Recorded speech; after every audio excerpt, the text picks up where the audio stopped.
మతిమరుపు రావటం, జ్ఞాపక శక్తి లేకపోవటం, ఇలాంటి సమస్యను రాకుండా కరివేపాకు బాగా ఉపయోగపడుతున్నది. మెదడు కణజాలం దెబ్బతినకుండా, వాటికి ఇన్ఫెక్షన్స్ రాకుండా పోరాడుకోవటానికి ఇందులో ఉండే యాంటీ ఆక్సిడెంట్స్ ఈ రకంగా బ్రెయిన్ సెల్స్ ముసల్తనంలో కూడా చురుగ్గా యాక్టివ్గా పనిచేయడానికి కారణమవుతున్నాయని వాళ్ళు నిరూపించారనమాట. మూడవ పరిశోధన 2014 సంవత్సరం తమిళనాడులో జరిగింది, మన ఇండియాలోనే. University education and research centre వారు ఈ పరిశోధన చేసి ఏం చెప్పారు అంటే, కరివేపాకులో యాంటీ ఆక్సిడెంట్స్ అనేవి అతి ఎక్కువగా ఉన్నాయి, పుష్కలంగా ఉన్నాయి.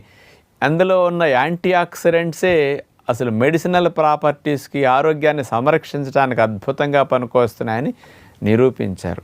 అవేమిటంటే యాంటీ ఆక్సిడెంట్స్ లినిలాల్, ఆల్ఫా టర్ఫినిన్, మిర్సిన్, ఆల్ఫా